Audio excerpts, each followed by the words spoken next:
Hey, what's up? It's John Kizzy. You know who Wizzy, aka Philly G, because they know who I be. I'm here with DJ Laton. I'm back. Ray. What it do, people? And we started a podcast. We here with episode 118. And as you can see, King Tigger ain't with us today. He injured himself. Not gonna say what it is. No. He didn't want to talk about the PartyNextDoor Drake album, so he You saying he injured his feelings? What are you trying to say? Because even up to like 2 days ago, he's like, I didn't listen to that shit. I knew he wasn't going to, because he didn't really feel the last PartyNextDoor album. You know, we don't like Drake. So it's like, It's a rough one for him to listen to. yeah, it was a rough listen to. But the thing is that it's an R&B album. It got some good R&B stuff on it. So I think if he listened to it, there's some songs he would still liked. I think so too. There was some good songs on there. Actually, let's jump right into it. Like I said, I thought that was going to be the grand finale, but no. We coming in. We starting. I'm going to name this episode is going to be called "Some Sexy Songs for You." Oh man. So Put my phone oh yeah, you got your notes. No. I'll say overall, the album's all right. And you know, it's the 5th lowest selling album of his career. But can we call it his album though? Can we just go with people bought it for him? The other one and say that it's the highest selling PartyNextDoor album. Yeah, there you go. You can do. There you go. His record label, right? Yeah, I guess you could say that. I mean, but people bought this album for Drake. I mean, no disrespect to Party. People bought this album for Drake. Yeah, they bought it because they wanted to hear what Drake was saying against Kendrick. Same as they bought Kendrick's album because they wanted to hear what he was saying against Drake. Yeah. You know what I mean? That's the reason why that's his highest selling album ever. And I think that on both of those cases, if that's why you bought those two albums, you're probably disappointed because neither of them are really albums that are going at each other. It's both of them getting in their bag. And like I said, I think the album's all right. Heard a lot of stuff on the album and a lot of different comments on the album over the weekend and stuff over the past 2 weeks almost, right? And one person that said stuff that kind of resonated with me and I agree with was T-Pain, with how he said the album sounds like. He said it sounds like it was a bunch of songs that Drake already had that weren't on other albums, and he said, "Yo, Party jump on them." Yeah, he was saying it was sounding like that, or it was sounding like Party had songs, and he was just like Drake told us on these kind of things. Because I was like, I listened to it, and it's almost like, to me, it felt like the chemistry and the cohesion wasn't there. It's like, this is okay. Drake does this part, and then Party comes in, and then it's like Drake's not on the rest of the song because it's Party's turn. Yeah. It's like. That was one thing that disappointed me because it didn't feel like they were in the studio together, working in, coming in, doing it, which is weird because they're on the same label. That's his artist. But yeah, that's one thing that let me down. It's like it sounded like the songs are just put together. Production wise, though, I'd say most of the beats on here are really good. I like the music. Lyrical content is some is good, some is like embarrassing. But the number one song that people are listening to, Nokia, I think that song is trash. I don't know if you'll feel like that in a couple of months. I know, I know. Yeah. It'll be stuck in my head, and I could just see that it is. I'm like, man, of all the songs I listen to, like, the album opens up with fire. I think CN Tower is like. That's how you open an album. Yeah, that's a really good song. Yeah, that's a really good opening too, right? Really good song. Really good way to open it. Yeah. Did Drake break the mold here when he's warring with his label and releasing music under a different label that he's still getting a touch of bag off of that they don't make no money off of? Yeah. You know what I mean? I thought I still say Universal at the. No, this is the Sony. Yeah, it's not under his label. Oh, okay. Yeah. No. So if that could happen, you could think about it being that's a way for him to kind of get back into the contract negotiations to prove his worth again, right? Oh, yeah. Because that was the whole lawsuit about UMG kind of doing tactics that are going to discredit him, to make him look bad, to make his numbers drop, to make it easier in the negotiations for them, right? I think they've been doing that. I think they did that, or try to do it on this album, to be honest. Yeah. Just weird numbers, man. I think it's weird numbers to me. Weird numbers. Like, it's like, what was that? The first day it dropped, it was like top 5 in Apple Music. And then, like, it didn't, what no song hit Billboard that week. You know what's crazy is that it was the top of Apple Music, like the songs. The album was still number 2 for some reason. I don't know. I guess it's because it's all music. Tate McRae was killing it, but like a bunch of the songs from the album were in the charts in Apple, but nowhere on Spotify. It didn't take until like 3 days ago I checked, and it's starting. People on Spotify are starting to listen to it. Also on top of that, UMG. but wait, also on top of that, because I was digging. In Apple, you can go from country to country and even area to area. In Toronto's, of course, he was making numbers. In New York, he was making numbers. Montreal, now. Australia, I was surprised to see. He's touring there, right? But he wasn't. He wasn't at number 1 over there. Oh, really? He is now. Okay. Last time I checked. But remember, it came out on the 14th. It's been a while.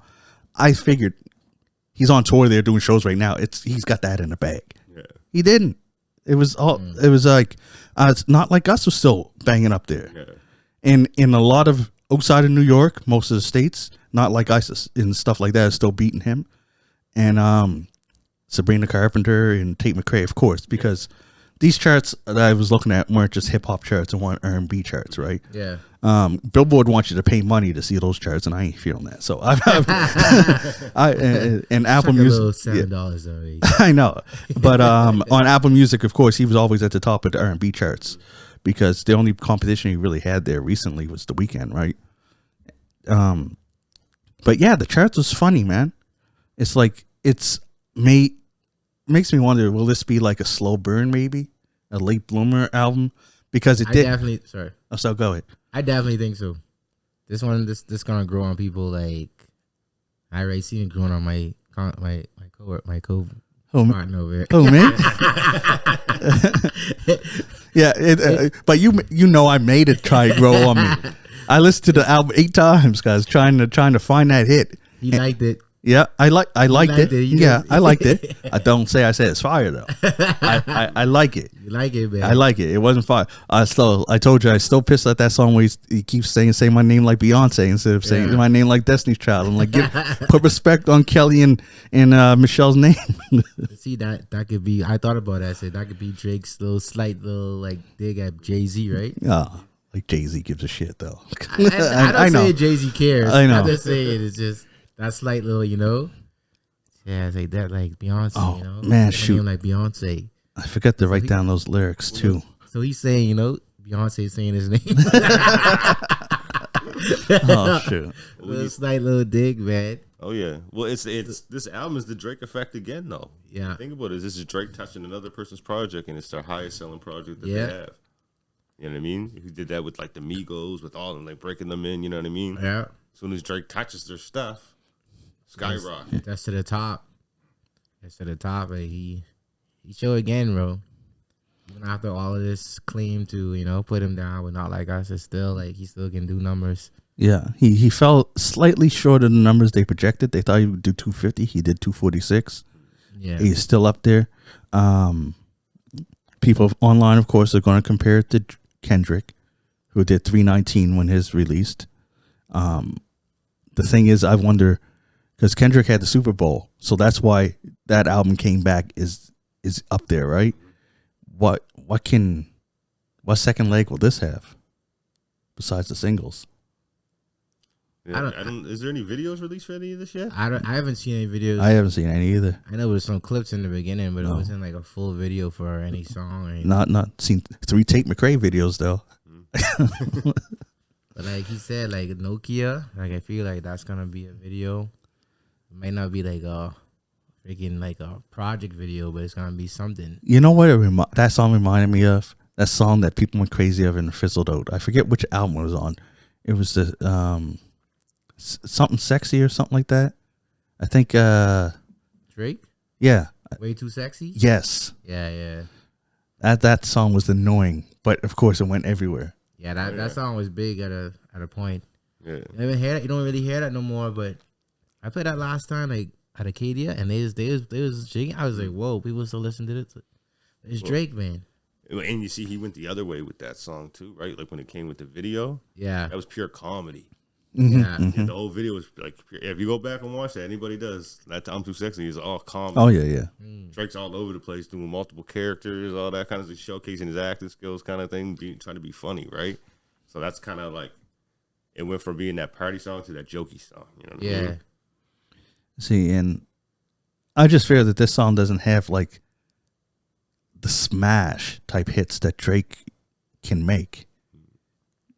You know what I mean? But then again, it's not all on Drake. It's PartyNextDoor and Drake, right? I think there's some good records on here, man. I'm not saying they're not good. It's that I forget what type of Drake they call it. But we ain't getting a Hotline Bling on here, right? There's no passion fruit on here. There's not like, you know what I mean? No. The Drake caliber. I got to compare Drake to Drake. Yeah. That's what I'm doing right now. I'm comparing Drake to his other to Drake. But can you think of another Drake and PartyNextDoor song that you like better than any of the ones off the album? I was not real big I don't know much of Drake and PartyNextDoor. To tell you the truth, PartyNextDoor, the song on Not Nice is my favorite PartyNextDoor song, and I think that's all I really know by him.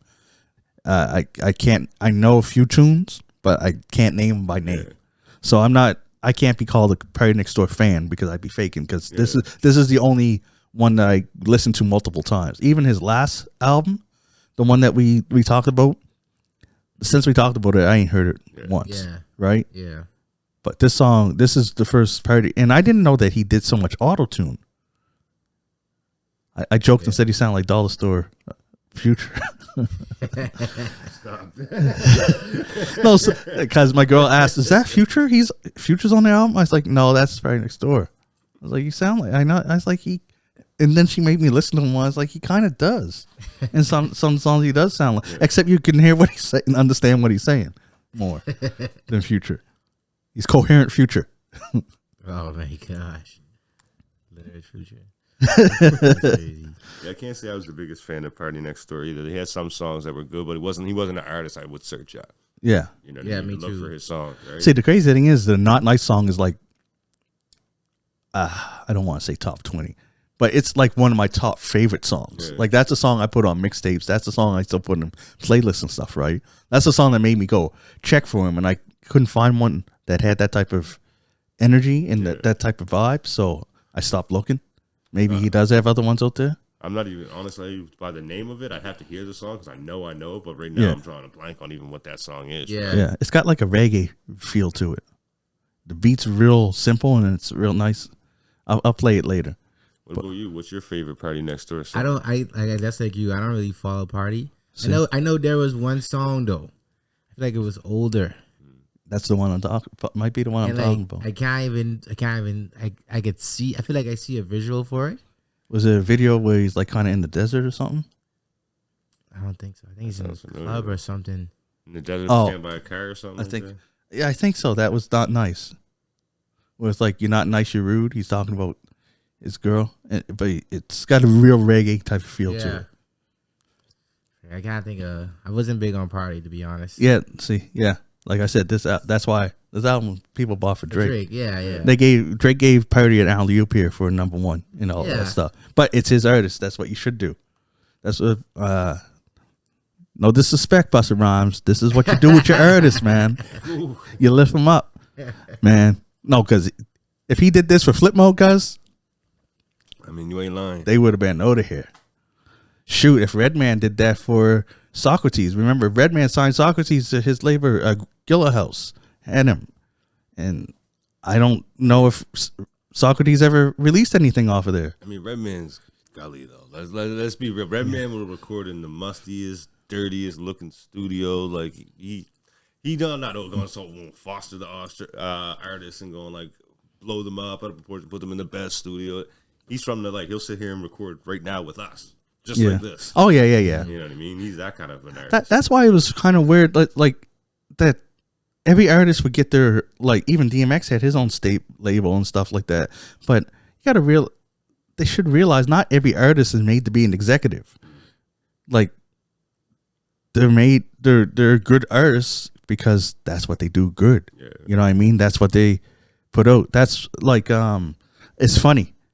And who else was there? Man, but yeah, Eminem. Like, how many of his artists blew? I mean, because they had big albums, but they didn't stay long, right? Yeah. Like Obi Trice, them guys, they had good albums when they came out, but they weren't like. He was in the middle of trying to break D12, put out his own music. Yeah. At the time. And that's the thing, putting out your own music. You gotta, if you're trying to break somebody and doing your own thing, sadly, one of them's going to be half-assed. Yeah. Because you can't perfect. Well, you've seen the history. You've seen what happened, right? Like, even 50 Cent, like, yeah, he's a mogul and stuff, but if you're getting ready to drop your next album and stuff and you're doing that, how much overseeing are you doing on Lloyd Banks' album? Yeah. Or Yayo's and them, right? You can't be everywhere at once. Well, and I watched an interview where 50 was talking about that because 50 actually did break the norm during his come up, you know what I mean? Because his second album was supposed to come out before the G Unit album came out. Like, his label wanted that second album before he introduced the crew, right? But he was like, no, this is what's happening. Like, I walk after I want my crew to be out here. So he kind of broke the mold on that fashion. So everybody got to know who G Unit was. And then it was kind of like, do your own kind of thing, right? Like, let's promote your own. Like, you're out here now. The world knows you. Your solo project should be able to stand on its own. And do you think that kind of can be a hindrance to the artist? Because 50 knows how to maintain, because 50 went through all this. But then if he gives the alley-oop to somebody, they didn't go through all that, so they don't have that same work ethic. And then, you know, they're like, shoot. Like, you know what I mean? They're starting at level 5 instead of level 1 like 50 did. So...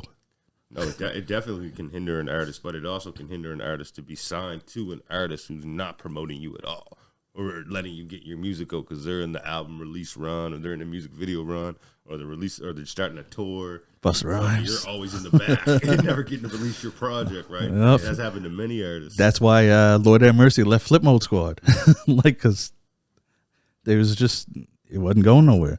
And that's actually, this is a different situation. Kind of leads into Drake, what we were talking about, because Reason, he was a rapper on TDE. Yeah. He publicly praised Drake during the beef so that he could get out of his deal. Because, in kind of like what you just said, like, except it wasn't an artist that had a label, it was a label doing it. TDE was, they're not a huge label, they're a side label, right? And Kendrick was blowing up. That's like this stuff. So of course, Reason had an album ready to go, but they're putting all their resources and everything behind this. Yeah. So you got a whole other artists, like even Doechii, like all them. But Doechii, she hustled like crazy. She got her stuff out and she's whatever. But that's why Reason had to leave. So sometimes, even if it's not an artist run label, they can mismanage and forget about the other artists because they're trying to highlight this one. Yeah. Well, I think even Wu-Tang, when they was watching the documentary, they had issues with that. Certain artists wanted to drop at certain times, but it was like, no, this artist has to be pushed at this time. No, this artist has to be pushed at this time. That's why I think it was so important for them all to kind of go different record labels. Yep. Right. Because then you, that's probably why they were so successful. Because now you don't have Loud Music's executives. Oh, we're doing Raekwon's album. We can't mess with you right now, Meth. Because they don't have to, because Meth's on Def Jam. Yeah. So he has that whole team doing the same thing. Yeah, that's RZA was a genius, man. Yeah. Come up with getting all these people, all these record labels, to agree to sign, no, you only get one of the members.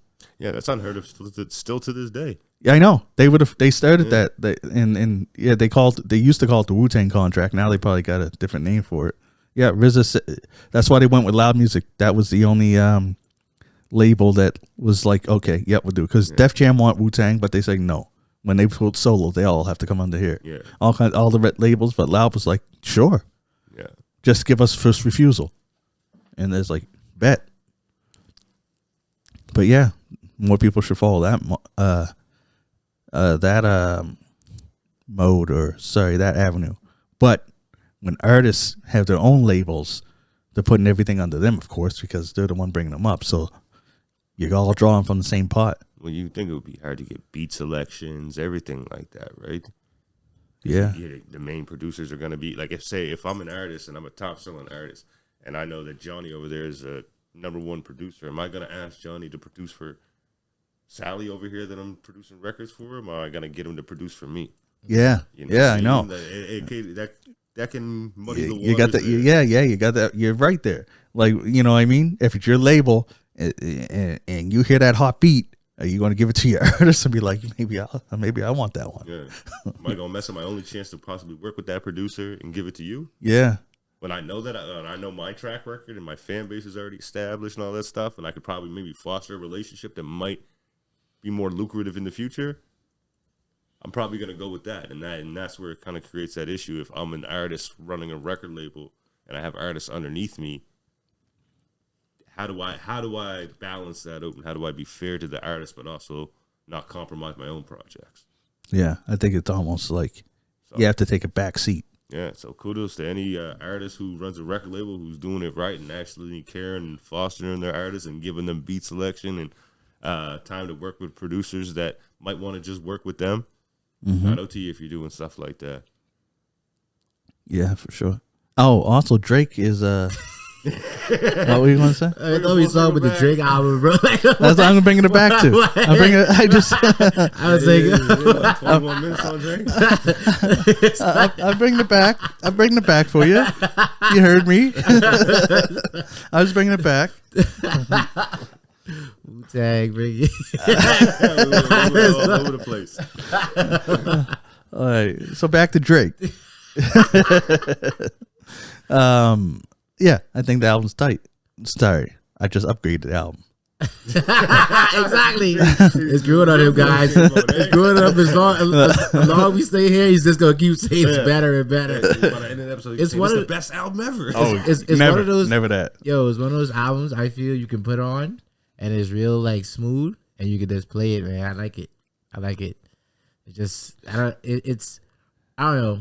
I feel like I joke with Philly yesterday, yo, this album ain't for you, man. This ain't for you. This one of those, you know, you trying to get a girl like albums, like you know, like you in that mindset. You in that mindset, like, you know what I mean? But if you listen to the music, it's more him crying about girls. Exactly. It's not trying to get a girl. Yeah, it's not trying to get, but it's like, you know, it's exactly like you in that mindset of the flip flop, you know? You go through it, lady. Yeah. And then Nokia comes on. And be Padre. And Lasers. That was the other one that was like, what is this? Yeah, Lasers. I can't remember exactly how to go. It's not good. But yeah, the Mi Amor. Yeah, Mi Amor. Padre. Yeah, I was like, man. Bro, it's Drake, bro. This is Drake's formula. If everybody everybody sees it already. He likes to insert songs for any type of market on an album. That's where it doesn't matter how or what. Yeah. One of them is gonna get played somewhere foreign or somewhere else, and that's why the guy says he gets booked in Japan, booked in freaking Australia. Like his music reaches because it's like, but it's not cut and dry of one, you know. And you know, one thing that I came to terms with is that Drake is corny. Yeah. He's corny. Yeah. And that's okay. Yeah. You just got to realize that, and then you can enjoy the music better. Because if you're trying to like, if you try to take it like too serious, like, because a lot of R&B will have some corny lines, but they'll have a more smoother execution than what Drake has sometimes. He has some smooth execution at times where you're like, oh yeah, and then he'll just fumble it with something corny, and you're like, man.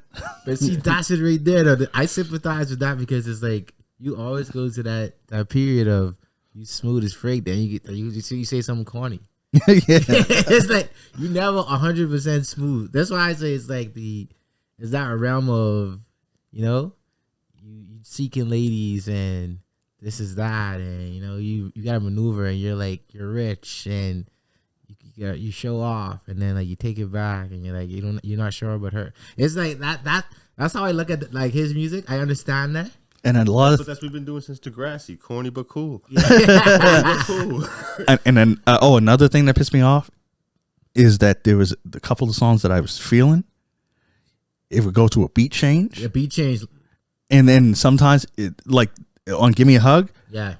I'm like, okay. Then beat changes. I'm like, okay. And then it does another beat change. I'm like, why? Why'd you do that? We was jamming, Drake. Why'd you do that? I'm glad you brought that up. It was a lot of songs that beat changed. Especially when party's trying to come on or something, like there's a lot of freaking shifting, and it wasn't good. I'm sorry, it was hit or miss. Yeah, it wasn't always bad. It wasn't like super bad to me, but it was a lot of like the change in the beat.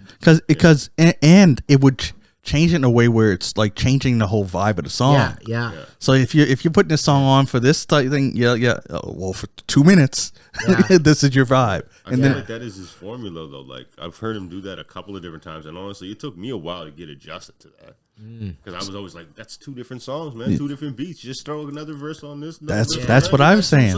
Yeah. Yes, guys. Yeah. And I find that he's done that throughout his career. Like Kendrick does it too.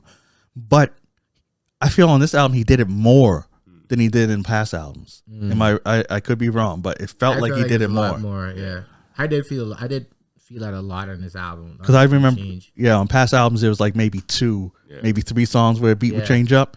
On this, it felt like it was every like 3rd song. And it was 21 freaking songs, so that's a lot. But I also feel that if this was a 12 album, like a 12 piece, 12 tracks, then I think I might have came on here and said it was fire. If it was a 12, if it was a 12 piece, it's fired out. If it was a 12 piece, if it was 12 piece, you know what? He should have put out 12 tracks. Yeah, and then had the deluxe and add the rest, the 9 rest. That's what I think he should have did. He's putting it in the air like this is just something else for the real one. But I also seen on the news there's another song that didn't make this that's floating around. So is he going to put on another? Don't do a Chris Brown. Put another deluxe. You got 21 songs. Don't put on another deluxe. Change the name of the song. The name of the album to "This Will Take Up Your Whole Afternoon." Sexy songs for your afternoon. Yeah, sexy songs. Yeah, sexy songs for your evening. Don't make plans tonight.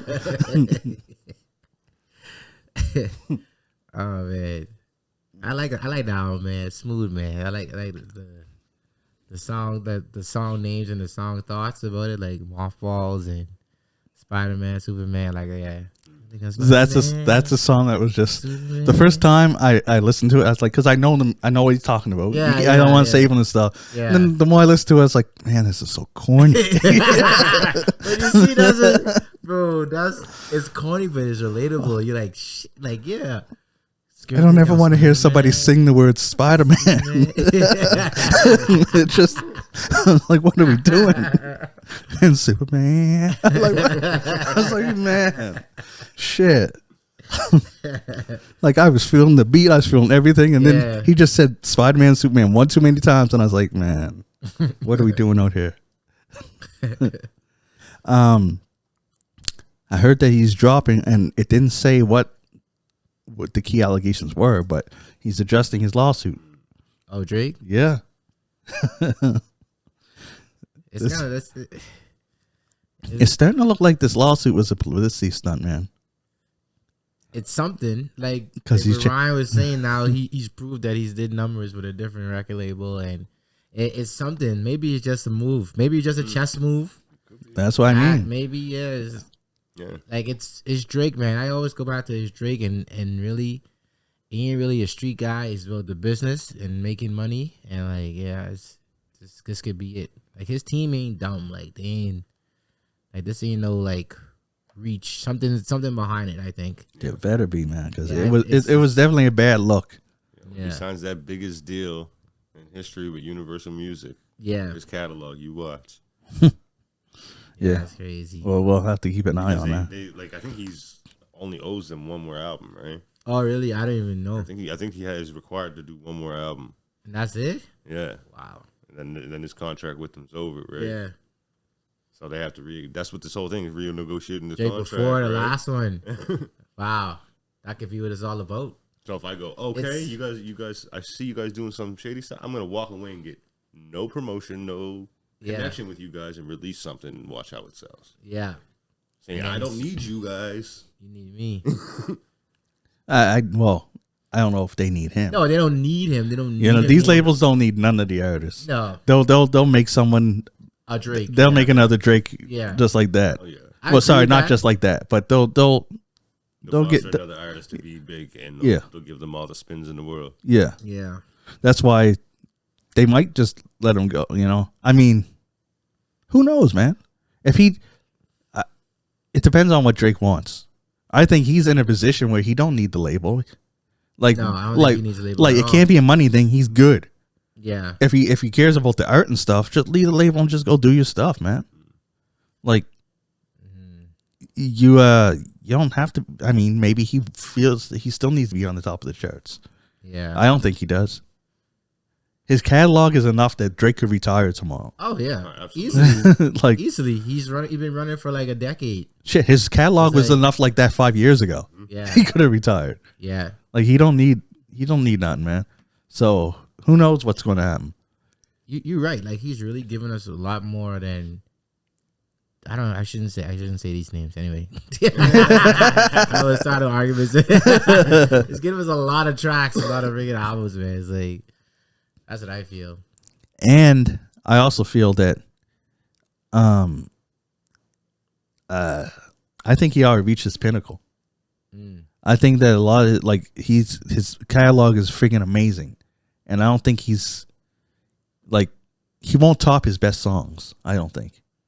It's hard. That's what I mean. It's very hard. I mean, if anyone could do it, it would be him. Yeah. But I just don't see it happening, man. It's like, and the landscape has changed too. Yeah. It's gonna like, yeah. I think he should. It's much different now for sure than it was Drake era, like pinnacle Drake era. Like it's much different. I don't know. I find myself listening to old Drake too. It's like yo, this stuff is fire, man. Yeah, I know. This stuff is like I was telling you before. For all my dogs and those, I never listen to those albums. Yeah, but I'll check on some. What would Take Care? Still. Views. I like Certified Lover Boy. Take Care. Thank me later. There you go. You Thank me. yeah. I checked that on. Man, I forgot the name of that. I listened to that in a while. Man, I'd listen. That still comes on nowadays. I remember the first song with Alicia Keys. Like that's like Fireworks. Yeah. Yeah, I like the one with Nicki Minaj. Yeah. Yeah, that album have a lot of bangers on there. Yeah, and I was like, what's the song with T.I.?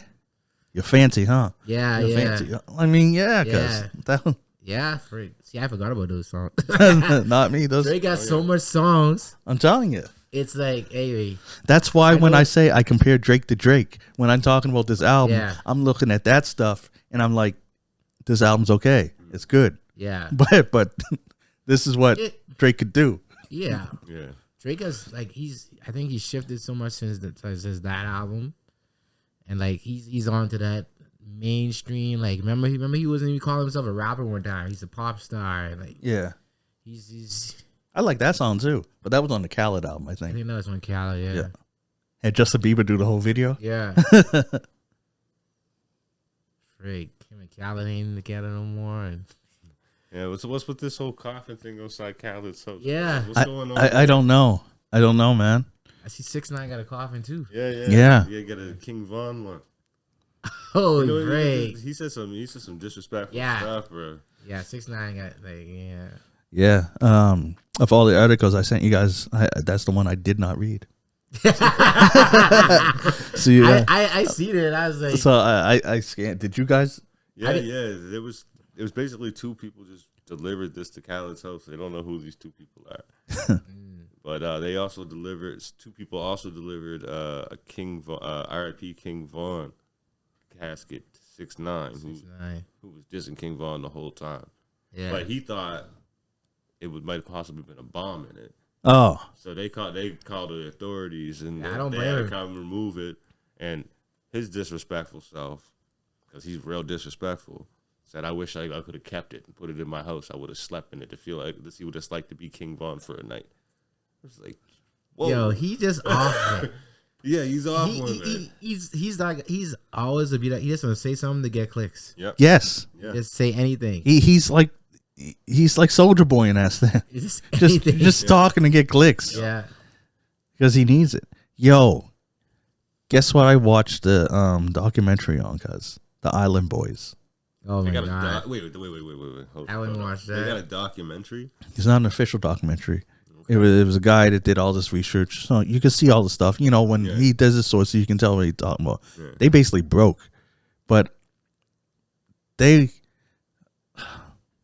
got famous off of a friggin' TikTok stupid Yeah. song they made up. Yeah.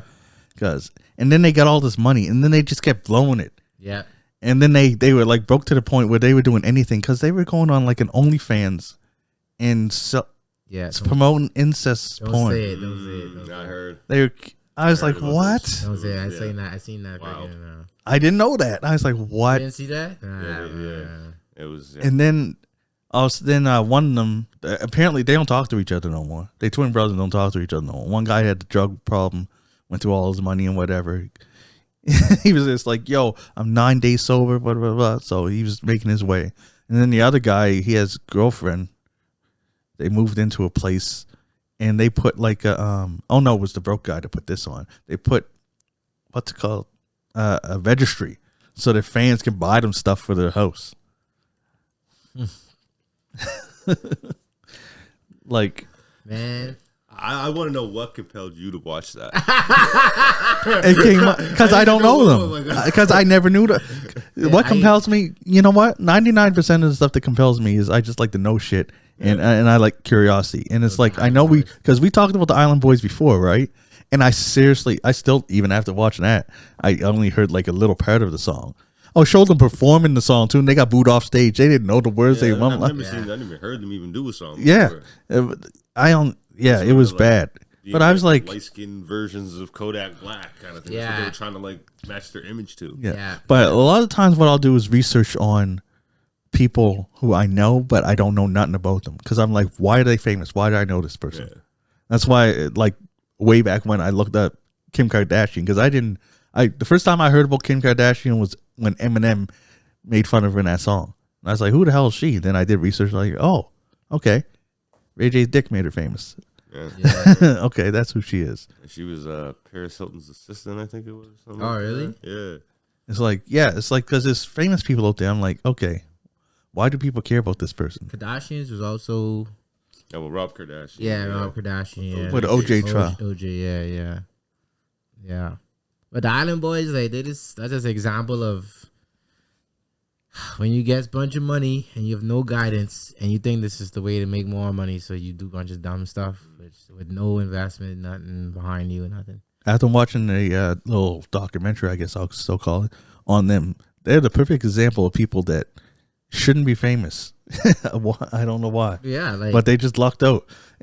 And I think it's the same way how, like, other people lucked out in the early ages of YouTube. They lucked out in the early stages of TikTok, right? If you're the first people to blow on there, you're going to rise because real there ain't quick. that much content yet. Yeah. I mean, there's still lots of content, but I mean, in comparison to now trying to get famous on TikTok is a lot harder than it would have been back then. It's crazy hard. But yeah. Some Island Boy. Yeah.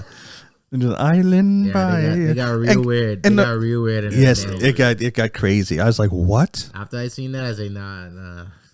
I don't even want to see nothing about you guys. I was like, Yeah, they got clowned. They got in a fight in a car from this other. Yeah, it was crazy. They started doing cameos. That's something I don't know if we have it up here, but in the States you can pay somebody, a famous person, to like just do something like, hey, I want you to record this message wishing me happy birthday or promoting this, whatever, and they'll do it. So many words or whatever, so long length. Melissa Ford does it.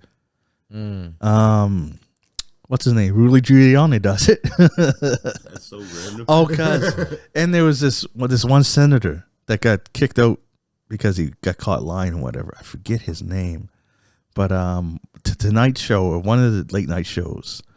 But after he got kicked out, the senator started doing cameos, and and the show would go on the cameo, hire him to say just crazy stuff so that they could show it on the show.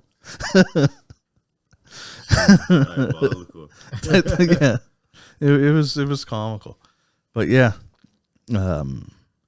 Anyways, back since we're talking about crazy stuff, Kanye West wants to perform at the Super Bowl in a swastika T-shirt.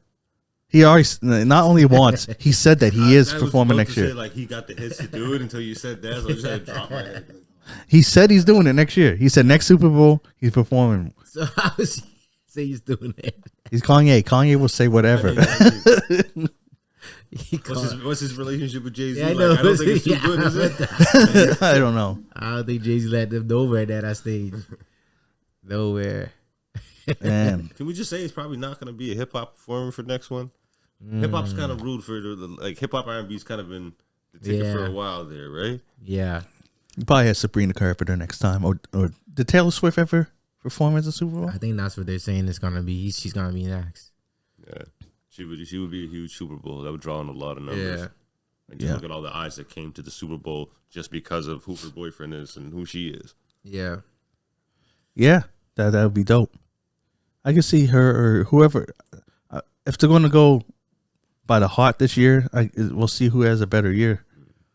I don't know if Taylor's, because I don't know what her release. I don't follow her music, but I'm sure she'll probably put something out this year. You see 50 Cent trolling Joe Budden, guys? No, I heard. I think I seen a clip. Oh man, Tell me how 50 Cent has all this time.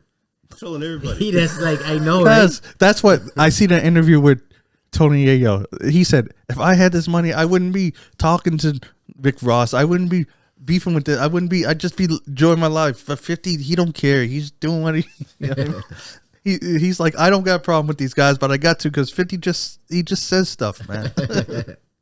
But yeah, because 50 Cent was saying, I forget why. He said that, not 50 Cent, Joe Budden said that 50 Cent needed therapy. And 50 Cent got pissed. He's like, what are you talking about? You need to stop walking around naked and stuff like that. And they started making AI pictures of Joe Budden. It probably has something to do with 50 Cent making a post about Irv dying. Yes, that was exactly it. Like, that was it. That would make most people like, this guy needs to yes. No, that post was yes, that I saw that. Yeah. Now that you mentioned that was exactly what he was commenting on. Yeah. And that was dark. Yeah, he said that he needs therapy, and 50 Cent he's been killing him ever since. Sending all these pictures of like AI of Joe walking around naked and stuff in people's like ring cam. It's one of those things that Joe Budden should know better. Don't poke the bear. Don't poke that guy. All the other people, we just leave 50 alone. You know how he is. Joe Budden, he said, you know what? When it stops getting attention and stops being, making money and stuff, then maybe I'll get lawyers involved. You can't just be posting naked pictures of me. Or that's he said you can't use AI. Yeah, it was funny because one of the pictures. You get a diaper on it. What? Yeah, just walking in the streets. Baby Joe. My question is, 50 Cent. He is 50 Cent. He's rich and whatever. You think he made these pictures, or he just? Oh, how do you tell your assistant, hey, go find me a picture of Joe Budden? Man, you can imagine. You know how quick it is to do like AI now. Nah, all you gotta do is freaking type something in, like this thing I use Canva. All you gotta do is type in like what you want in, and it'll make it. Oh yeah, it's very easy to use. Yeah, it's so quick. Like you do that in seconds. But also, 50 Cent's also the guy that people don't remember. He used to call people on the radio station. He'd bring a whole camera crew back, and they just so they could film him doing this and like get them while they're on the radio and be like, "Shut up, punk!" Like just blow up their whole radio appearance because he didn't like them. 50's like he's I know. He had beef with Fat Joe, and he went into New York and signed a whole crew that included Cuban links who had major problems with Fat Joe. called it with a Bang Bang Boogie. Lord Tariq was on that label too. Like he shut down. He shut down Rick Ross's show. the Welcome Home Big Meat show got shot. Yeah, 50's. That's why when people when they talking about the Kendrick and Drake beef and be like, "Oh, you don't know how petty Drake is," I was like, "Don't talk petty." When we went through 50 Cent, oh, yeah, 50 Drake. different petty, man. Yeah, He ain't even rapping about it. He just doing shit. yeah. He just doing it. Trolling king, man. Keep his name out your mouth.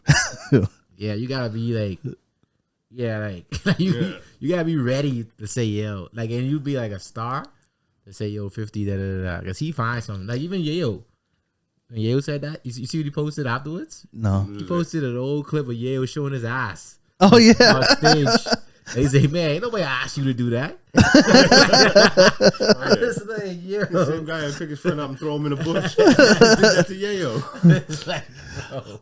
Cuz It's like, what?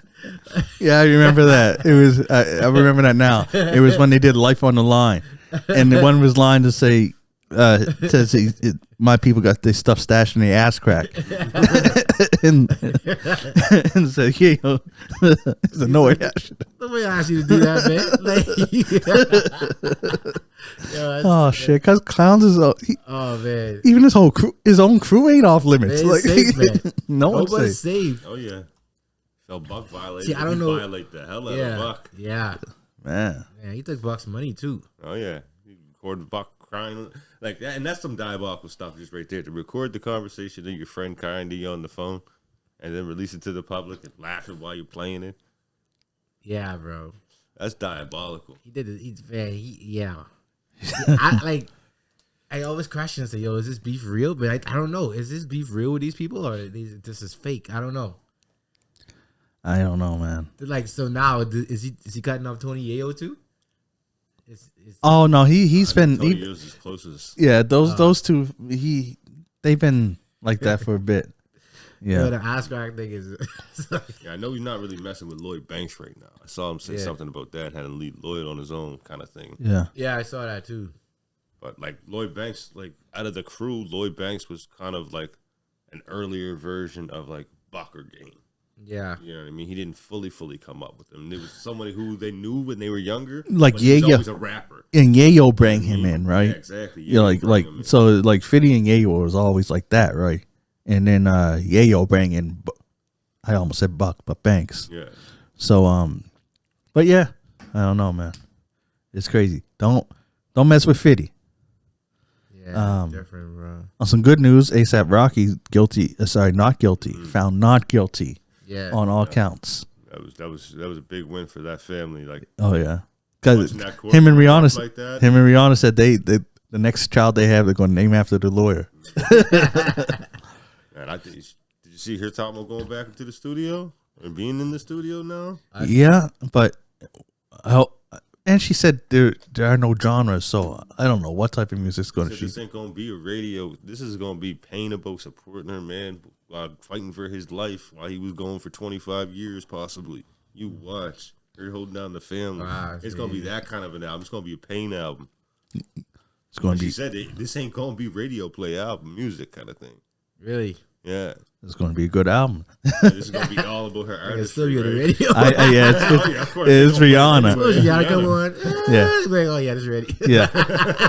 they're going to play that. Yeah. Whoa.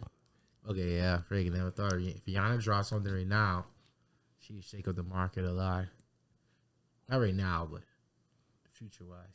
I mean, even in the future, right? Didn't Beyonce move the country? Yeah. Yeah. Yeah, people will be. Yeah, right. Beyonce going on tour again too? She doing like a cowboy tour or something? Yeah, she doing country stuff. Yeah, you're right. Man, she don't stop, man. Actually, there's a space for Rihanna right now. That she would come in and just. Oh yeah, she would have it on. Yeah, she would climb right to the top right now. I can't think of anybody in her realm. No, there's no black female singer really out there at the top right now. Oh, this is probably the closest. Because R&B stuff. Oh shit! This is probably the yeah. closest. SZA, yeah. Sorry, no disrespect. How did I forget I SZA? forgot SZA too. Fuck. I feel SZA. bad now Oh yeah. Still ain't no Rihanna. Sorry. because she's been because SZA's been on next level. Yeah. Yeah. Like her album stayed on the charts for a crazy amount of time. How do you put on an album at like near the beginning of like 2003 and still release singles from that album the end of 2004? Yeah. I mean 24. Sorry, Yeah.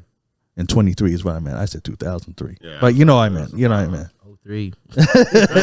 Wow. So 21 years still Lauryn Hill. Yeah. Oh shit, Lord Hill. Oh shit. But no, she's yeah. Yeah. Oh man, she'd be in a competition. Her and Rihanna. Shit. Now, Man, Rihanna and SZA on a song?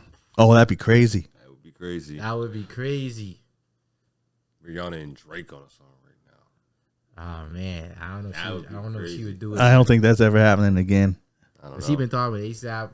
Yeah. Yeah, that's right. He was talking about ASAP. That's true. That's Yeah. true. They've What been song was that? It was on the Dogs Day. Was it on that? Was it on that album? one of them, and then ASAP put out a response. I forget what he said. I forget what Drake said. Oh no, he not only that, he was talking about Rihanna on All My Dogs. Yeah.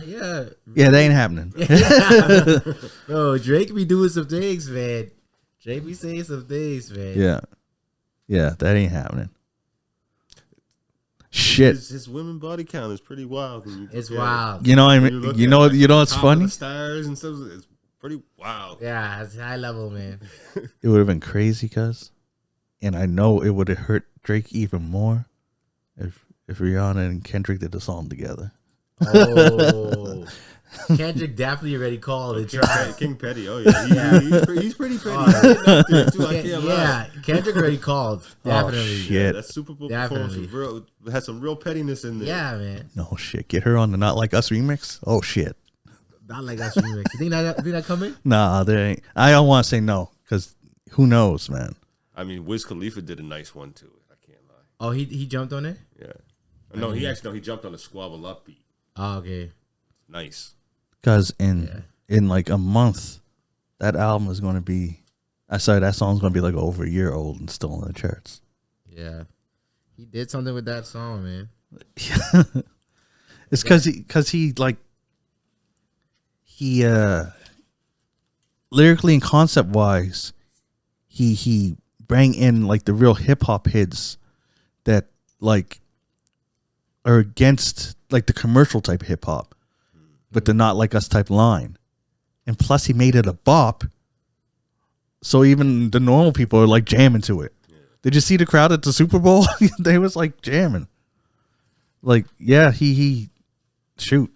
Yeah, I was watching a video where Kai Sinai was saying that I saw that too. Yeah, I saw that too. There at the Super Bowl. What he said when he rewatched it, he was like, "They added crowd noises." Yeah, the crowd. Yeah, I seen that. Like, I was there in person. I seen that, and I also seen like 40 other people saying they were there in person. Kai Sinat's the captain. I seen video too of like it was from like the opera stands of people scanning, and it was just a bunch. It was a bunch of people not interested in hip hop culture, but they were just sitting there like, "What is this?" Sorry. I'll leave it. Yeah. No, but yeah, for real, I would understand why there be people not moving, Of course, because like not everybody's in the hip hop. Yeah, I'm not like that. That's a real mixed crowd. That's a real mixed crowd. Well, and could you even catch everything from up there? Right? Exactly. That was a performance that it was meant to be rewatched. Exactly. Yes. Right? Exactly. Yes. Exactly. Yeah. Exactly. It wasn't like at the time type of performance. Yeah, I totally agree with that. Because some angles, he's definitely focused on just looking straight, and it was all about where the cameras was. Mm-hmm. The performance was for like the TV. Yeah. Yes, that was better to watch at home than at the con. But like exactly. It wasn't Yeah, because that cameraman he better have gotten a raise because that was crazy camera work. Oh yeah, and that's why let's turn the TV off. Yeah, because that guy was crazy. Yeah. That was a performance for people at home. Yeah, definitely. Let's looking at the angles. Yeah. Because imagine we seen it like on the screen, like, oh yeah, it's Kendrick, but How they looking at it is this one guy way down there? Yeah, this one guy, he's looking at the camera. Then Samuel L. Jackson pops up into the camera, and then It depending on your seat, all your brothers like, oh, is that the flag? Are those dancers? What? Oh, is that a PlayStation controller? What's going on? Yeah. I didn't catch it at first. Yeah. I didn't catch the me game either. over in the back with the lights. I didn't catch it at first. I was like, I think that's a game over, but me either. I didn't catch the PlayStation controller. I didn't see all that either. I just thought Squid Games or something. I thought it was something like that too. I was like, what? Okay. In the numbers on YouTube for that, like the official video of the halftime show, it's almost 100 million. Definitely, people rewatch that like 100 times. It's crazy. Yeah. Oh, I wanted to get in because the charts, since we were talking about Drake's album, how it was weird how it didn't come up. Yeah. Very quick, but now it is for the albums. It's number 1. Number 2 is Short and Sweet by Sabrina Carpenter. Number 3 is GNX, Kendrick Lamar. Number 4, SOS by SZA. Bad Bunny at number 5. The Weeknd dropped down to number 6. Chappelle Rowan, I don't really listen to her that much. She's 7. Billie Eilish, number 8, which is, gotta give props to her for that because that album's almost a year old. Is it a full year? It's at least 6 months or so. I thought it was something new or something. I was like, that's kind of low for her numbers because she's closing high numbers. Oh no, that's this like a year old. Yeah, this album came out a while ago. Morgan Wallen, I don't know who that is, but he's number 9. Morgan Wallen? Yeah. Country. Okay. Yeah. And now, Oh yeah, he has some good songs, bro. Oh yeah. oh, Lil Durk. He got 2 songs with Lil Durk. Yeah, Oh he shit. got 2, yeah. Hey, and then number 10 is Damn by Kendrick Lamar. Damn is Damn, that? what? Yeah. People going back and re-listen to I know, old right? Kendrick. Because last week, Damn was last week number 10 was Good Kid, Mad City, and number 9 was Damn. Like, yeah, sorry, last week Kendrick broke a record. He's the first male rapper to have 3 albums on the Billboard's top 200 in the top 10 at the same time. Oh, wow. People familiarizing themselves with Kendrick now. Yeah. Who is this guy? Who is this guy? Oh, let me start from the beginning. He beat the Super Bowl. It was really crazy. Let me start from the beginning. Now here's the interesting for the top 100 songs. Number 1 is Luther. This number 2 is Not Like Us. Number 3 is Die With a Smile by Lady Gaga and Bruno Mars. Number 4 is Turn the TV Off. Number 5, Squabble Up. Number 6, Give Me a Hug by Drake. So it's on the top 10 in the Hot 100. Yeah. Number 7 is APT with Rose and Bruno Mars. 8 is Birds of a Feather, Billie Eilish again. And number 9 is Shabuzi with a Bear song still on there. And number 10 is Kendrick. Nokia by Drake. I said it. I think that's gonna be climbing. Nokia gonna be climbing. So Give Me a Hug's higher up already. Tell me that he got Kendrick got 4 or 5 songs on the top Hot 100. Yeah. Yeah, you got 1, 2, 4, and 5. Yeah. And in the global 200, this is songs. The number 1 is Not Like Us. Number 2, Die With a Smile, Lady Gaga and Bruno Mars again. Number 3 is Luther. Number 4 is APT with Rose and Bruno Mars. Actually, a lot of the same songs, just in different order. 5, Birds of a Feather again with Billie Eilish. Number 6 is All the Stars, Kendrick and SZA. Number 7 is TV Off. Number 8 is DTMF by Bad Bunny. Number 9, Abracadabra by Lady Gaga. And 10 is Messy on Lola Young. So globally, none of Drake's songs hit the top 10. That's why I'm surprised Central C ain't one of those on those global charts. These only top 10. I'm sure if we went down, he could beat 11, right? And I did look in, like, some of Drake's songs globally are in the top 200. They're just not the top 10. Yeah. I think one was like 26 or something like that. Oh, okay. But yeah, so that was just a comparison. Whereas like the top 100 songs are just to states. Yeah. So that's a good little comparison of what the top 10 is in America versus the world. Yeah.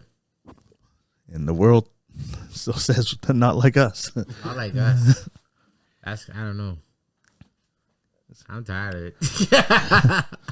I haven't played no more, to be honest, but you know what? To be honest, I don't put that on anymore either. Yeah, but it's still like if the algorithm chucks it on, I don't turn it off. Yeah. but I don't go to it no more. I don't go. I put on right now. I listen to for the past week it was always sexy songs for you, but I my regular albums I go to when I'm just chilling when I'm not on a hey we gotta listen to these things is I go to GNX and lately I've been on a Busta Rhymes kick just chucking on the old Busta Rhymes. I find it hilarious because his albums were in the 90s. Remember when they thought that the world was going to end in 2000? So his intros are talking about this, what's going to happen. And he's like, there's only 3 years left. And then the next album was like, there's only 2 years left. Me and T-Bone used to make fun of it because we'd be like, it's minus 5 years left? Like what? It's 2005? Like, because he kept putting out albums. Yeah. But yeah. And I was getting my son into it. He's going back and listening to Busta Rhymes. You know what? He didn't even watch the Super Bowl, but he and kids his age, they're getting into Kendrick too. He's listening to Damn and to Pimp a Butterfly. People are going back. Yeah. I'm trying to tell him you got to listen. If you're going to go back, listen to Good Kid, Mad City too. See, and I heard somebody's take on this, and I was like, this is so true. Kendrick won 5 Grammys for Not Like Us. But did not won 1 Grammy for Good Kid, Mad City, which I think is his best album from his whole catalog. Yeah, that's my opinion. Yeah. I disagree. I think To Pimp a Butterfly is his best. I don't think. I think Good Kid is like. Yeah. It's just perfect. That's how I feel about To Pimp a Butterfly. Really okay. And if I listen to them both, I can't even disagree with what you're saying. It is a perfect album. I just like To Pimp a Butterfly more because of some of the messages. Yeah. Like I love his conversation with Pac going throughout the whole album, man. Yeah. And the Black of the Berry, the message in that, like, and it's just, it's, I like, yeah. It's like Good Kid, Mad City is a perfect album too. Yeah. At first, you know what? I didn't like it back in the day because I had it took me a little while to get used to his voice. Yeah, it's weird. But after that, I went back and I was like, man, I think it was after we had a conversation. I was like, okay, Laton, right? This album is. I like the album. It's tight, and I agree with you with the voice. I'm still not a fan of Kendrick's changing the voice to them little weird voice. I'm not a fan of that 100%. You have to. What helped me is sometimes just listening to the lyrics rather than absorbing the music, because there's too much you have to listen to music sometimes. You put it on as music so that you're feeling the vibe of the vibe that is given out, or sometimes listen to the lyrics. And when you listen to his lyrics, his voice changes, makes more sense because it puts the emphasis on what he's trying to say and stuff. Yeah, and it's real perfect. So it depends. But when you're trying to jam, you're not looking for that. Yeah. I don't know. I still cringe sometimes. Like, oh, why? Why do you have to go here? Like that other album, the one before Mr. Morale. Yeah, that one. A lot of voice changes in that. Yeah, that's because that was what, and this is why I think that GNX came out the way it did, because if you listen to Mr. Morale, that is like a real deep album. It's a real vulnerable album. Yeah. And I think it's something that he had to get out of his system in order to come with GNX. And that's why you didn't hear none of that type of stuff on it. Because he's telling you this is what he's going through, and he got that out there, right? If you want, it kind of like what Tech Nine used to say, hey, you like my old shit, then buy my old album. This is what I'm on right now. That's why when he did the Super Bowl, Dave Free and them guys said, no, this is where he's at now. He ain't doing all the old hits and stuff. This is where he's at. So that's why he's trying to do the new stuff. That's what you'll hear. So that's why I like that. It shows the evolution, right? You can see it. Man, I'm going to listen to Good Kid, Mad City this weekend. A kid may be Dave Freeze. Man, Drake said that one of the biggest disses on that.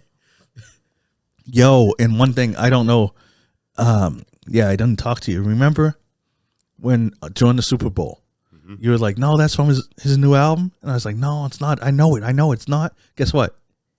It was Euphoria. He did a verse from Euphoria. Yeah. At the Super Bowl. Oh yeah.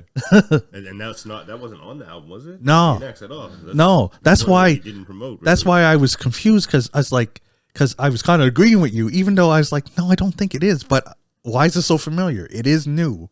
Yeah. It just came out. I forgot all about Euphoria, and yeah, I was like, so he did 2 Drake. See, that's the thing, right? The whole thing was a Drake. It doesn't say the whole thing, yeah. One. He was doing some type of diss in there. The whole message was more of almost like a diss to the system, trying to hold him down, saying he can't do this. But you know, they want them to play the game. That's why Uncle Sam was telling them, you know, yo, this ain't what you're supposed to be doing. Act right, boy. Yeah, but also that was a callback to Drake saying, "Where's your Uncle X? I want to speak to." Oh yeah, that too. That yeah. Yeah. Who'd he bring? Uncle Sam. Yeah. It was all a Drake diss, wasn't it? Yeah, the whole thing was a big diss. It was all about Drake. Man, one thing I say, like, looking at the beef. Uncle Sam, he shows up in the American stuff. You're battling a Canadian and you're dissing a Canadian on the biggest stage in America. Because he ain't stopping, man. He's petty too. And he's going to be the first person, because is going to Toronto in performing at an arena that Drake didn't even perform at. Going to your hometown and performing in this bigger stage than you ever performed in. See, that's, I mean, twice. Drake been not. I feel like a lot of chances Drake should have been in Toronto. He wasn't there. Like freaking, when we went to Rolling Loud, it was like everybody's like, "Yo, Drake, this is the perfect time." Nope, because Future was there. Freaking everybody he did features with was like at like performing. Perfect time for Drake. No, wasn't there. Where's he going to be when Kendrick comes? He ran to Australia for the Super Bowl. Where's he going to run? Well, you see, he got something going on in London, right? When? I don't know what date it is, but it's him, Burna Boy, Vybz Kartel. He ain't coming back to America until Kendrick's tour's over. But Drake, probably. But like Drake doing this, like he really showing us, like, bro, yeah, I get booked overseas, bro. He's going to country to find that one country that ain't heard not like us, and then he's staying there. All I heard it because it's global, right? It's global. He's going to go to Japan. He's like, yeah. Oh, wait a minute, China don't got the internet. He's there. He's go over there. I don't know, y'all seen that clip? This guy, he's outside Drake concerts with playing Not Like Us with the mic, hoping that people would finish it, and nobody finishes it. No, I didn't see that. He has a little jukebox, Not Like Us playing, and he has a little mic on it. He's going up to the Drake fans to finish it, and everybody's like, Drake got some loyal people, man. Cause I would sing it. I'd be like, cause. Someone say something. Well, why you at the Drake? Because I like them both. I'm allowed to. I don't have to choose somebody. They ain't paying me. Yeah, that's true. You can, but you ain't. So I ain't on Kendrick's side or Drake's side. I'm on good music side. I'm not good music because that's Kanye West. I ain't on Kanye West side. I want to go back to your Euphoria take on the Super Bowl. So, from my observation. You look back at the disses during the rap beef. Mm-hmm. People remember more Drake diss tracks from the rap beef than Kendrick's. Everybody only remember like Not Like Us. No, people know Euphoria. Nah. Not really. See, I think this is no. When you say people, what people? That's the market. Like no, the people you're talking to, because the charts, Euphoria was on the charts. I've been watching a lot of the blogging, people going back and looking at Family Ties and stuff. Matters. Like he was Push-ups. rocking on that. Family Ties and what else though? Push-ups. I didn't like push-ups. And even the one where he came out where it was really slow and it sounded like he was tired with the beef and didn't want to do it anymore. If you guys listen to the lyrics that he's saying, he's disputing everything that they're saying in the song. Yeah, but I know, and that was stupid. But why? Because why are you putting out a defense song? That's not a rap battle. Imagine going to a rap battle and somebody disses and then the next round he disses him back. And then the third round, no, wait a minute. Let me fact check everything he just, you look like a dummy. Like the person, you can also make that other person look like a dummy for just saying a bunch of fake stuff and having their audience run with it and believe it. They do that all the time in rap battles, cuz. Bro, I think the audience forgot that Kendrick was trying to go that he had a daughter. With Drake, he's really hard on that, and the audience just totally forgot that Kendrick was trying to aim at that. It's completely forgotten. Oh, that was only Euphoria. That was only a bar. Not Like Us is the standout. That's what I'm saying, though. Okay, well then, yeah, I agree. Yeah, Not Like Us was a standout. No, I wasn't saying anything other than that. The audience totally forgot. No one talks about. Don't say the audience totally forgot. You don't think so? No. No one talks about Kendrick talking about. Because I don't see no one out talking about push-ups. The two songs people talk about is Family Matters. Yep, and Meet. Not I almost said Meet the Grams, but no, I meant to say. What? I can't remember. Not Like Us. Yeah, those are the two. Yeah. To me, those are the only two that really mattered. Push-ups was kind of weak. Euphoria was too slow to be anything. Meet the Grams was just evil. Push-ups is still talk about because they talk about Kendrick's freaking how his money is split up from TD and all. I don't hear no one talking about that no more. I just heard people talking about it. It's just like there's a whole. I think it came up when that guy left too. Reason. Yeah, like it was just the money thing and. Yeah, they're saying that he was getting the top was always getting a piece of Kendrick's music and money. Yeah, no he matter still gets what, like 50. Yeah, drop and give me 50. Yeah. Anyway, I just say this is just my observation of the look. Not Like Us. Yes, it's the best song after this track. Oh yeah.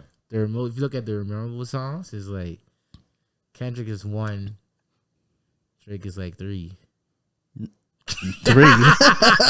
Now we got 3. Next he's gonna say 4 and put Taylor Made in there. No, that was a bad look. Taylor Made was a bad look. I'm telling you, man. Man, see, I looked at Taylor Made different, but I don't want to go deep into it. Because talking about Pimp a Butterfly, I think that was his thing because he was talking to Pac and he was using the Pacs. Dude, from what he did on that and some of the moves he made, seen that it was evident that Drake don't know how to really battle. Because it's just so much. I don't want to say he could have destroyed him, but he could have did a lot better in this battle, man. Taylor Made thing really shifted the course of things. I really think that, man, when he used that AI voices and stuff. Yeah. Because the two things that killed him was that and the whole defense song. If you deleted that defense song, he wouldn't have looked like somebody just in the corner, like scared. He would look like a confirmed pedophile. No, he wouldn't have been. Yeah, he would have. In the streets, if someone calls you a pedophile, are you denying it? Are you disputing it? Or are you just letting it ride? I'm not going to sing about the fact that I'm not. You can go into social media and say no and do all the stuff. Not have a whole song about you being, you know what I mean? Not going to sing about it. Yeah, well, it's almost without it in the because check this out. Now you have if somebody just goes into it and doesn't hear it, people are like, why does Drake have a song talking about how he's not a pedophile? Why is this a song? Yeah. Why is he got all these things? Like, is he? Why does he have to have a song making all this defense? Like, that's a bad look. You shouldn't have did that. He shouldn't have had another move. I don't know what the perfect move is. I'm just saying that wasn't the right move. So if Kendrick would have called him a rat, which I'm pretty sure he did, would it be not right to dispute that? Because I guarantee any other artist would dispute that if someone called him a rat on track. I don't think a battle track is not the place to dispute what the other person said. It's the place to attack the other person. No matter what they say, you dig more dirt up and you hit them harder. It's about the attack. I disagree because even like in a rap battle, rebuttals is one of the biggest things in a rap battle. Rebuttaling what the person just said. Right? No, but you flip it and stuff. You know what I mean? You flip it and use it against them. You don't just put up a shield. You have to stab too. Oh, he was stabbing. No, he didn't. I feel like he flipped it in Family Matters. And he's saying, "Oh yeah, I understand now." You know, you understand? Yeah, Family Matters was basically accusing Kendrick of being someone who was violated as a child, and this is why it's such a big thing for you. Yeah. Family Matters was a good rebuttal. Yeah, that's how you should. I like the track when Drake explained how they leaked the information about the child and all that. Yeah, I think that was weak. I liked it because it was like it was clearly wasn't true, and like Kendrick was hard on it. So they said they even leaked the picture. Like it was like the picture you used for whatever song it was. I don't know what song it was. Like whatever song it was. Oh, that had all the different stuff on the cover. Yeah, it had the stuff. Yeah, That yeah. had all the things. What song was that? Laid out. I can't remember what. I think that was Meet the Grams. That might have been Meet the Grass. I don't know. Where it had like a bunch of different stuff, and apparently it was like a suitcase from his dad. Yeah, it was like that. a bunch of like a bunch of stuff on the table, like, and they said they leaked the picture too. Here's the thing: who said what that stuff was? Drake. So Drake said what the stuff was. Yeah, he explained how they leaked the daughter thing, leaked the picture, and you guys ran with it. So I put out a picture. Yeah, We're battling. I put out a picture about you, and you have to come on and explain it. No, but I leaked the picture to you so you could put it out. And I talked about it because you did it. You did exactly what I wanted you to do. And yet still lost the battle. But that's what I'm saying though. It's like people totally forgot that Kendrick was hard on the daughter thing and this and that, but it was all information that Drake leaked to his camp. No one gave Drake a applause for that or nothing. It was a tactic. But it was stupid, and it didn't work, obviously. Yeah, no one took it in. Everybody's looking at everybody looked at the bounce. Oh, what's the next Jiggy song? They didn't look at what the underlying, like, because Drake did something sneaky and he got Kendrick to run with it and push hard on it, but nobody looked at that as, oh yeah, he did something. That's all I'm saying. He created a West Coast bop, and then in the song he says, "You think the Bay gonna let you disrespect Pac?" Yeah, and that's a whole thing. Pac is loved in L.A. Yeah, and especially in the Bay. Yeah, you know what I mean. That's where, like, you can't diss Tupac in the Bay. Yeah. You can go watch any of the videos with any artist from the Bay, E40, any of those guys. They say Pac is off limits. We don't talk about Pac like that. Yeah. You know what I mean. So that's and you created a bop. It's a bop. It's a West Coast bop. That's what won the battle to me. It wasn't even about the tactics or whatever. The fact that it was catchy. Yeah. That's what won the battle. Well, and it's also not. It's like New York's not like us. Chicago's not like us. Canada's nowhere is like us. Mm-hmm. We're LA. We got our own different swagger, our own different thing. You know what I mean? I agree. Like that's what. And then it got co-signed by the big artists in the West Coast, which is the biggest artist there would be Snoop Dogg. Yeah. He was like, yeah, he won. Because it got co-signed by LeBron James. Yeah, LeBron. Yeah. Got co-signed by the world, cuz it's still number one in the world. And that's one thing I talked about when this. And it's almost a year. That's one thing I talked about when this first came out. I said, man, Drake gotta look at these people who was like his friends at the time and how quickly they jumped on Kendrick stuff and they pushed it. Like I understand liking the song, but to openly be out in public freaking pushing the song is different. Yeah. That's why I question how close Drake was to these people. But that's the thing. Like that's why Drake is saying he takes it personally because he used to be the one talking with the kids and all. Like he spoke like he's like this hurt him personally because he thought he must have thought he was you know those relationships where you think that you're real close to this guy, but actually they'll jump ship on you don't even know. I think that's how he took it, and that's why I understood Drake. But and that makes me. You take it one of two ways, though. Is it these people that are just disloyal people that will flip flop whatever, or what is Drake doing behind the scenes to have people ready to turn on him like that? I mean, that could be possibly both things too, right? No, I'm not saying it's one or the other. Yeah. I'm just saying there's two ways you could look at it, right? Yeah, I just think he's been preaching that same messaging about Kendrick since Kendrick first dissed him on the Control scene. Yeah, you know what I mean? Because he would go on radio stations like, yeah, but I would see him after. Then it would be like friendship vibes and like, if you're gonna talk bad about me, like let's just let it be real then. Yeah. And then Kendrick, since that verse has said that this is a sport. Yeah. Ain't trying. Why do you have to be real when you see battle leagues? Yeah. People will go off there and battle friends, and then after the battle, you're just chilling and stuff. I seen one battle where. When in between rounds, when it was one guy's turn and you said something, the other guy's like, "Okay, that was good. That was dope. That was dope." You know what I mean? Yeah. Because in Kendrick, even in his latest interview, he said he sees hip hop that part is a sport. Yeah. You know what I mean? I want to spar. I want to lyrically spar it, and he went and made it personal. Wasn't trying. So, of course, I'm going to do the same.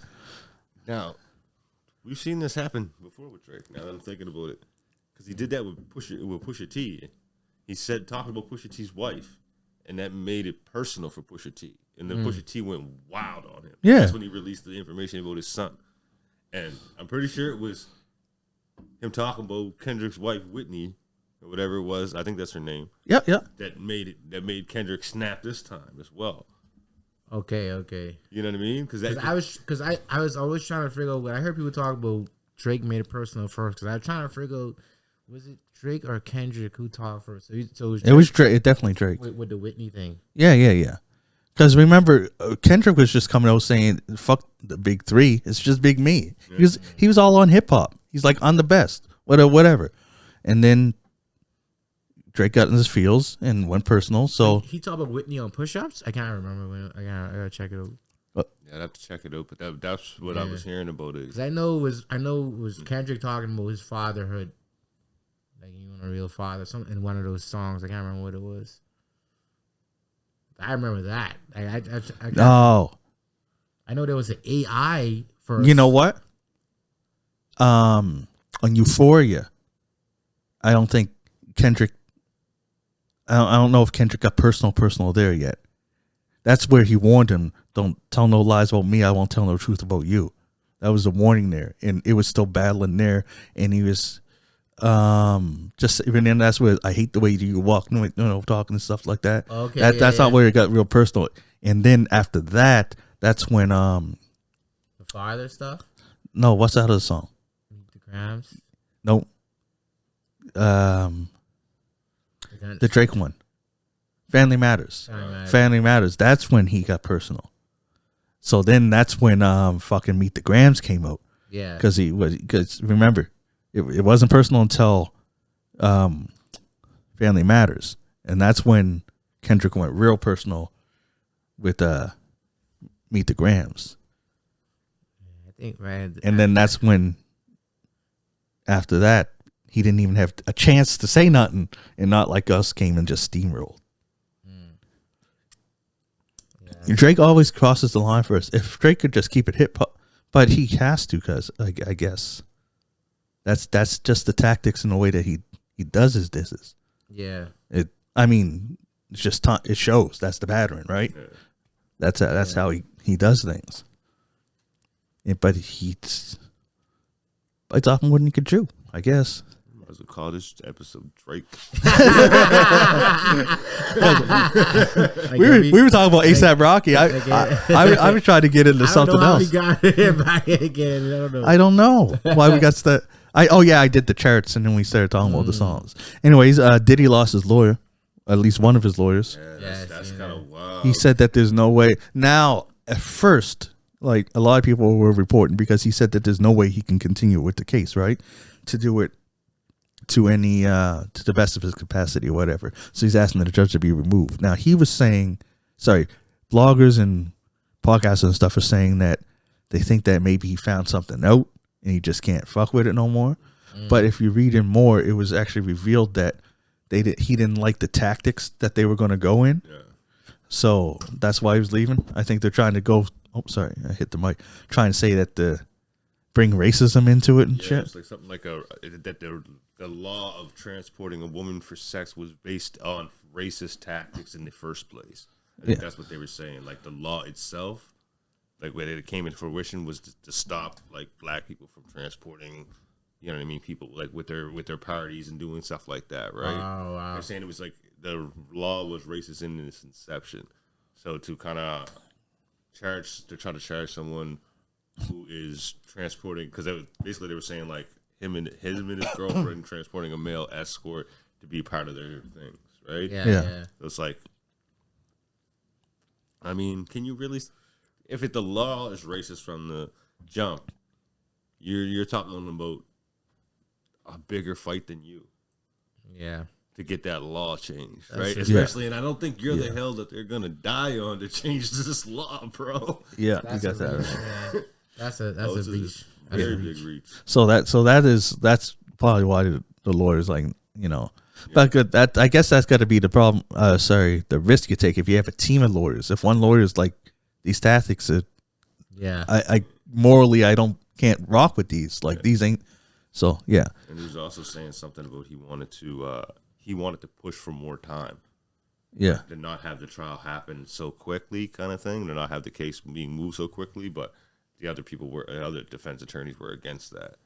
But he didn't feel like he would be able to properly represent, kind of thing. yeah. So it's not that he found out something. it's different reasons. Is there a date for this trial or no? I haven't seen the date yet. Jeez, it's gonna be a show. Yeah. It sure is. It's gonna be a show. Oh, on some sad news, right quick. Biggie's mom passed away. Oh, Willa Wallace. Natural causes. I forget the how old she was. And Irv Gotti's cause of death was revealed. It was due to his stroke. He was diabetic. Yeah. And they said that, and this is something that for black men, actually men in general, we don't go to the doctor and get checked up. He didn't get diagnosed as a diabetic until like in his like deep into his 40s, because people, I don't know why guys get I call the doctor all the time now. I guess it goes with, my dad passing away from stuff that could have probably been prevented if he found out some stuff earlier in life, right? I call my doctor every 6 months, even if I'm feeling okay. I want to get some blood work done. I don't. Yeah, see, you're better. I don't either. Honestly, I don't know someone who likes going to the hospitals or doctors, anything like that. But it is something that should be normalized. Yes, amongst our population of like talking to your doctor when you're okay. Yes, not just waiting until you're sick to talk. And to check it out. You know how long it takes to get a blood test?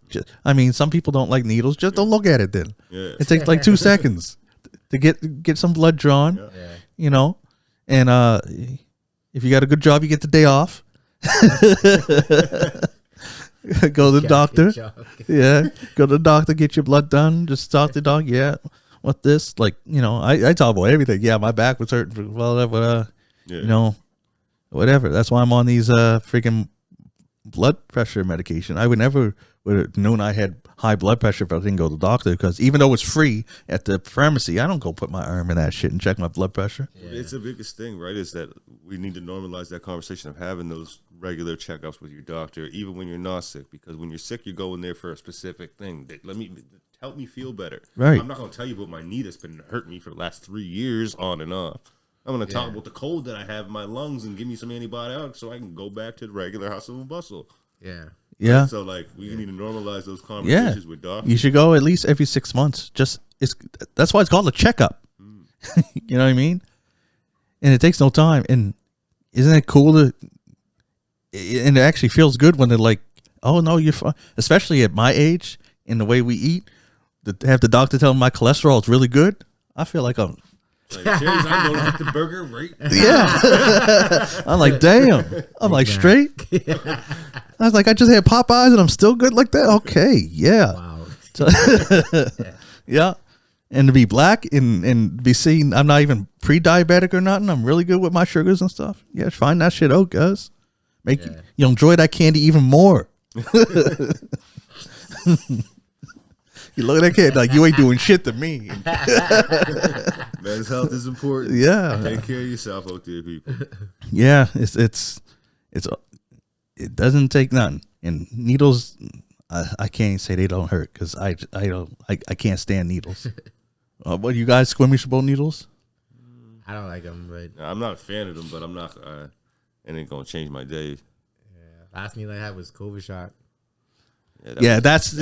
Those things I find is not that bad. It's the taking of the blood. It's because it's like you can feel it coming out of you. I'm like, oh. And then when you look at it, and sometimes when there's like when they got 4 vials, I'm like, you're draining me. I'm like, ma'am, can I still drive? Yeah, sure. You have this orange juice and this cookie. Yeah. Oh, yeah. Oh, yeah. And I know there's a lot of healthcare issues in Nova Scotia with, long doctor's appointments and stuff. But I'll tell you, getting blood ain't one of them. In and out. That's what I like. Go down there, get your number, bang, bang, gone. So yeah, everybody out there, man, go to the doctor. Go get some good news. it make your weekend. I'll tell you that.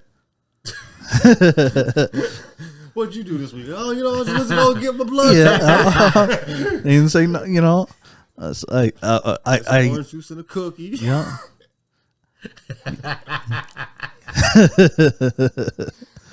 You find out this orange juice and cookie. That's wild. That's funny, bro. What else? Oh, Neo adds a fourth girlfriend to his relationship. He got. You see that? What? I don't think I'm too well versed in Neo. Give me a little more information on that one. He practices polygamy. I can't pronounce it. Polygamy. He polyamorous or whatever it's called. And he had 3 girlfriends. Now he has a 4th. Bro, you good, bro. Like, how you do it, I don't know. The thing is and like, I've known people in a while in the past that had like 2 girlfriends. Okay. And they were all lived together. And the concept of it made sense. For Neo, it doesn't make sense. He's rich. Just so the concept that they said is like the girls said, you know, I liked her. We both like him. We have 3 incomes coming into one household now because we're all working. Okay. That part of it makes a lot of they sense. Living good. That part makes a lot of sense to me. Yeah. You know what I mean? Yeah. Like, yeah, if the girls, if both girls are in the girls and they like each other enough to be in a relationship and they both like him, so you're all in love with each other. Plus, you're all working full-time jobs and stuff. Go get some property. You start diving into real estate. Yeah. I mean, if you don't already got Neo money, sorry. Like, yeah, that's what I mean with Neo. It's like because that's why I said it makes a little less sense with Neo because that financial aspect isn't there. But when he explained it, and I do agree with him, he says monogamy is not for everyone, which I can see because everyone shouldn't expect everyone to be just like everybody. Everything isn't for everyone. Yeah. So I can see. Like, and if you find people that are cool with that and they're happy in that situation, then why not? Yeah. I don't know. I feel like I feel like it could be some instance of jealousy somewhere. But the thing is that you got to think, where would the jealousy be? If you're thinking that he has these 4 women, but they don't have each other, then I can see where you're seeing the jealousy. Yeah. But if all 5 of them are all equally in love with each other, where's the jealousy with? Like, they might not be vying for his time because they, you know what I mean? If he's out on tour and stuff, they don't, okay, but baby, see you later. They got each other for whatever they need. Wow. Okay, I guess. Yeah. But it's, I mean, but it could work, all the power to you, but I feel like that's what I mean. Be some type of, like, if you propel, okay, this person's doing this, I'm going to take you on the road this time, or yeah. It seems like there would be some. But the thing is, if there would be some type of jealousy, then that's not for you. So you shouldn't be in that. Yeah, that's what I'm saying. That's what I mean. That's why everything doesn't work for everybody. Yeah. If there's people that can be, you know what I mean? If it can work and you're all in that mindset, like, then be all for it. Yeah. Like, you might have some bisexual people. What if they can't, they love it both equally? This could be like heaven for her. She's like, oh, so I get a girlfriend and a boyfriend? I don't know. Jeez, the conversation, man. You know, it's like, okay, first is one of us. Hey, you want her? Okay, yeah. You like her? Okay. Hey, y'all 2, y'all want her? Okay, y'all. Okay, you like her? Okay, y'all 3. Y'all want her? It's like, bro. You know what? How is this working out like this? You want to know how I think it's working out? Because, excuse me, I know how it worked out with the person I know that did it. Yeah. It's all on the girl. Yeah. If she wanted somebody else, you can, you know, if she looks good, the guy isn't going to be like, nah, I don't know if we should go for her. Yeah. He's going to be like, all right. And then that's how it happens. Crazy. You know what I mean? If you got three girlfriends being like, yo, we like this girl, we're thinking that we should bring her in and whatever. Neo's like, okay. Maybe if you met them all at the same time. I don't think he met them all at the same time. Bring them one and then be like, that's what I mean. Like, and then if I started taking her on more dates and bringing you on more dates, it's like, but the thing is that that's where we're tripping because you're thinking it's just you're putting him as the central figure just because he's the male. It could be these 2 girls going on dates because remember, they're all supposed to be in love with each other. Yeah. So it you know, It's not like who's going. You'd go for what you like. If she's the chick that likes freaking scary movies, then that's when the new scary movie goes out. You're hanging with her. Or what those two girls like friggin' musicals. You can't stand them. They don't give a shit. They'll have fun going without you because they got each other, right? So it could work. Yeah. Imagine, I don't know. I can see. Of course, I know all the ways it can't work. I just feel like I ain't got to highlight them because you can see how it can't work. I'm just seeing. I'm just looking at. I'm just. You're trying to make a case. Yeah. I'm just going on positive. You know what? Hey, man. 2 more. Can you imagine if you all had jobs? Hey, listen. Get this house. We live in this house. Let's get the next house after this. So we gonna keep rising and grinding. Yeah. And yeah. I could see that those parts working. I just can't see the dysfunction parts. And on top of that, to take it even a step further, cuz say there's 3 in a relationship. She wants to go to school to become something. Cool. We can hold down the house while you do that. And you can still work part-time, right? So you're not really taken away. And they can they could do whatever they want. 3 females, 3 incomes. I haven't think about the income, so I think about you gotta deal with 3. Anyway, yeah. Oh no, he's got 4 now though. He's got a 4th. He's already had 3 for so long. Yo, I think it's greedy, but bro, yo, that's a lot. No, see, you guys are thinking about how it can't work on the jealousy part. I'm thinking about the part where they already say in most relationships the man can't win an argument. That's what I'm thinking about too, though. I'm thinking about that. That's why I'm going with 3 females, man. Like 4 of them, and you try to make a point, and they go and you gotta deal with 4 different. Yep. I don't know, man. If they decide that house wants to be painted pink, it's being painted pink. Like, where's I don't know. Yeah. He's also an entertainer, and he be on the road and things like that. Yeah, so that probably makes the situation a easier. Yeah, right. And it's easier for them to be cool because now they always have companionship, right? And they're cool with that. So you FaceTiming all 4 of them on the road. Yeah, let's go group FaceTime. Hey, babes. Yeah. Tia, how was your day? Jessica, how was your day? Whatever. Like you gotta ask like 4 different how was your day? Yeah. Because at some point you gotta have conversations individually, right? Because they're gonna want to have own conversations, own perspectives on things. Exactly. My perspective might not line up with your perspective. Exactly. I might not want to say that around you. Exactly. So how does all that work? How does that work? It does. Somehow he found a way. He cracked the Neo. He cracked the Matrix. Nick, he cracked the code. He cracked the Matrix. You got some patience, buddy. And remember, he was married before, and they got divorced. So he knows that don't work for him. So he's happy in the situation, and the girls are happy too. Damn. Yeah. I guess he should do a freaking like show, man. Show us how does this work? There've been shows on Polygamy where there was many wives and stuff. It was like white people out and like what's that religion where that's cool with? Oh, is it Mormon? Mormon religion. Yeah, they did that. They make it work.